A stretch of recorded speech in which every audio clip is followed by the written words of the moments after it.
अकेले किस्सों की दास्तां के सिलसिले शुरू हुए बनके कहानियां कहानियां। साथियों, मैं राजेश कुमार। आइए सुनते हैं आज की कहानी। आज की कहानी है बगुला भगत। बुढ़ापा 100 बीमारियों की एक बीमारी है। जवानी बीत जाती है तो बुढ़ापे का दुख कुछ अधिक ही महसूस होने लगता है। जवानी में जो मित्र बंधु आगे पीछे घूमते हैं, हाथ जोड़कर सलाम करते हैं, बुढ़ापे में वही दूर भागते नजर आते हैं। यही हाल उस बगुले का था जो सारा जीवन तालाबों से मछलियां, केकड़े आदि निकालकर खाता रहा, मगर जब बूढ़ा हो गया और शिकार करने योग्य न रहा तो तालाब के कोने में पड़ा अपने भाग्य पर रोता रहता। एक दिन एक केकड़े ने उस बूढ़े बगुले को रोते देखा तो उसके मन को बहुत दुख हुआ। उसने उसके पास जाकर पूछा, बगुले दादा, क्या बात है? आप यहां अकेले पड़े पड़े क्यों रो रहे हैं? अरे मेरे बच्चे, मेरे दुख को किसी ने नहीं समझा। बस तुम एक हो कि समझ रहे हो। अब मैं तुम्हें कैसे बताऊं कि मैं इस तालाब के अंदर रहने वाले प्राणियों पर आने वाले संकट के विषय में सोचकर ही रो रहा हूं। कैसा संकट? केकड़े ने हैरान होकर पूछा। हमें तो कोई संकट आता नहीं दिख रहा। मेरे प्यारे बच्चे, तुम ये तो जानते ही हो कि आजकल मैं एक टांग पर खड़े होकर भगवान की पूजा करता रहता हूं। हां, जानता हूं मामा, बल्कि रोज आपको देखता भी हूं। बस भांजे, कल ही भगवान ने मुझे बताया कि कुछ दिनों में इस तालाब का पानी सूखने वाला है। तुम तो जानते ही हो कि हम प्राणियों के लिए पानी कितना आवश्यक है। पानी के बिना तो हम एक पल भी जीवित नहीं रह सकते। अब तुम ही सोचो कि इस बुढ़ापे में जब मैं अपने साथियों को मरते देखूंगा तो मेरा क्या हाल होगा। ये कहते हुए बगुला और भी जोर जोर से रोने लगा। केकड़े ने यह बात सुनी तो उसके चेहरे का रंग उड़ गया। वो उसी समय पानी के अंदर अपने साथियों के पास गया और बोला, भाइयों दोस्तों, कान खोलकर सुन लो। इस तालाब के किनारे बैठे बूढ़े बगुले को भगवान ने दर्शन देकर कहा है कि कुछ ही दिनों में इस तालाब का पानी सूखने वाला है। यदि हम मौके पर न संभले तो हम सब के सब बेमौत मारे जाएंगे। मौत का नाम सुनते ही सब जीव जंतु कांपने लगे। सबने मिलकर उस बूढ़े बगुले के पास जाने का फैसला कर लिया ताकि मौत से बचने का कोई रास्ता निकाला जा सके। उन बेचारे सीधे साधे प्राणियों को क्या पता था कि बगुला बड़ा चालाक और धूर्त है। कछुए, केकड़े तथा मछलियां सब इकट्ठे होकर बगुले के पास आए और बूढ़े बगुले के आगे हाथ जोड़कर कहा, दादा, हमें बचाने का कोई रास्ता तो बताओ। देखो मित्रों, तुम सब लोग मेरे अजीज हो। मैं अपने अजीजों को बचाने के लिए अपनी जान तक कुर्बान कर दूंगा। बूढ़ा हो गया हूं तो क्या हुआ, अब भी इन बूढ़ी हड्डियों में इतनी ताकत है कि तुम लोगों को बचाने का काम बखूबी कर सकता हूं। मगर यह सब कैसे संभव होगा दादा? एक उपाय है।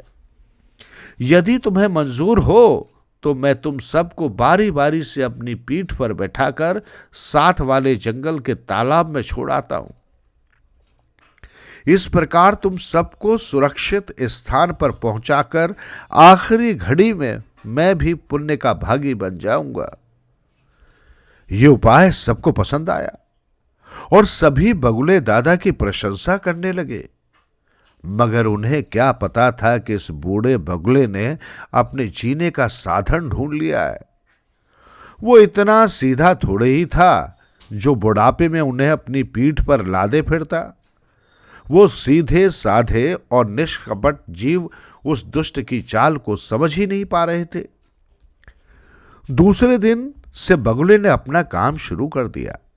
सबसे पहले उसने मछलियों को अपनी पीठ पर लादा और उन्हें वहां से पास के जंगल में एक पहाड़ी पर जाकर खा लिया। 3-4 दिन तक वो मछलियां खाकर आनंद से अपना पेट भरता रहा। मछलियां खा खाकर जब बगुले का मन भर गया तो उसने केकड़ों का नंबर लगाया और सबसे पहले एक मोटे से केकड़े को लेकर चल पड़ा। उड़ता हुआ वो उस पहाड़ी पर जा पहुंचा जहां पहले से मछलियों की हड्डियों का ढेर लगा पड़ा था। केकड़े ने जैसे ही मछलियों की हड्डियों का ढेर देखा वैसे ही उसके मस्तिष्क में खतरे की घंटी बज उठी। उसे बिना पूछे कहीं बहुत कुछ समझ में आ गया, मगर उसने बिल्कुल भी ऐसा कुछ जाहिर नहीं होने दिया जिससे बगुले को किसी प्रकार का संदेह होता। बल्कि भोलेपन से उसने पूछा, दादा वो तालाब अभी कितनी दूर है? बगुले ने सोचा, ये मंद बुद्धि सीधा सादा केकड़ा मेरा क्या बिगाड़ लेगा।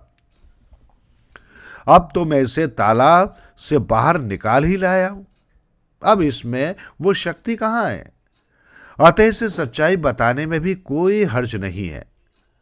तब वो अकड़कर बोला, अरे ओ केकड़े, तू क्या समझता है कि मैं तेरे बाप का नौकर हूं जो तुम सबको अपनी पीठ पर लाद कर एक से दूसरे तालाब तक पहुंचाता रहूं?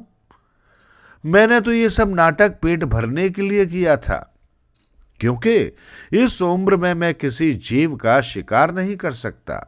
इसलिए मैंने तुम सबको पागल बनाकर अपना उल्लू सीधा किया है और करता रहूंगा। आजकल चालाकी और हेरा फेरी से ही काम चलता है बच्चे।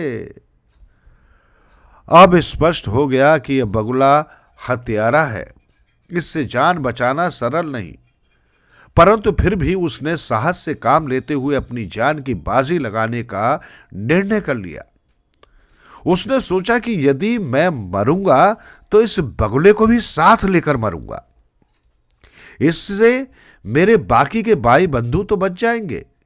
ये सोचकर उसने बगुले की गर्दन पर जोर से काट लिया और साथ ही उसकी सांस की नली को भी पंजों से लहूलुहान कर दिया।